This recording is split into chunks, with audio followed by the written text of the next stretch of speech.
السلام عليكم. كتير منكم بيبقى محتاج مساعدة في تطبيق من التطبيقات، مساعدة حقيقية، وده بيطلب مننا كصناع محتوى إن احنا نحمل التطبيق ونبحث فيه ونرد على أي سؤال يخطر ببالكم. دلوقتي اشتراكك بعضوية مميزة في القناة هيحقق ليك المساعدة الكاملة والرد على أي استفسار في أي تطبيق يهمك. اشترك دلوقتي في القناة وفعل الجرس عشان يوصلك مننا كل يوم جديد في عالم التطبيقات. النهاردة هنتكلم عن تطبيق روح السعودية. روح السعودية فيزيت سعودي.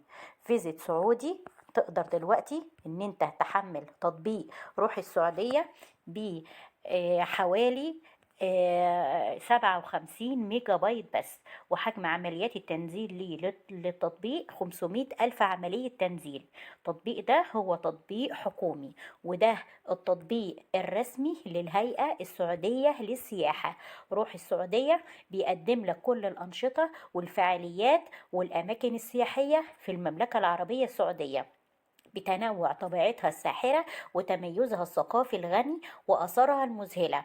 يعني تقدر تقول إن التطبيق ده هو دليل السائح لجميع المواقع السياحية والمطاعم والأسواق والملاهي. تقدر دلوقتي تحدد وجهتك وتكتشف خريطة المملكة العربية السعودية وكل المناطق السياحية اللي انت تقدر تزورها الموجودة فيها، وتقدر تقدم على تأشيرة سياحة إلكترونية تقدر تزور بيها كل الأماكن دي، وتتصفح من خلال التطبيق خريطة المملكة العربية السعودية بما فيها كل البلاد والفعاليات والمهرجانات اللي هتقدر ان انت تستمتع بزيارة المملكة العربية السعودية، سواء كانت اسواق، ملاهي، فنادق، شواطئ، متاحف، حدائق وغيرها. هتلاقي على التطبيق خريطة تفاعلية بتعرض لك كل الفعاليات ومناطق الجذب السياحي الموجودة داخل المملكة العربية السعودية.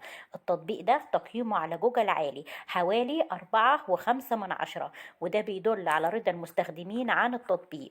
وهتلاقي التعليقات عليه هايلة جدا، لأنه هيوصف لك كل شيء موجود داخل المملكة العربية السعودية، وهيجيب لك كل المناطق السياحية في مكان واحد تقدر تطلع عليها بكل سهولة ويسر. أتمنى أكون وصلت التطبيق بشكل سهل وبسيط، وياريت بعد تحميل التطبيق كل واحد يقول رأيه في التعليقات سواء كانت إيجابية أو سلبية علشان كلنا نستفيد من التطبيق. اشترك دلوقتي في القناة وفعل الجرس عشان يوصلك مننا كل يوم جديد ومفيد في عالم التطبيقات، أو تقدر تتواصل معانا دلوقتي عن طريق صفحة مراجع برامج والموجودة عندنا على الفيسبوك. اشترك دلوقتي في القناة وفعل الجرس.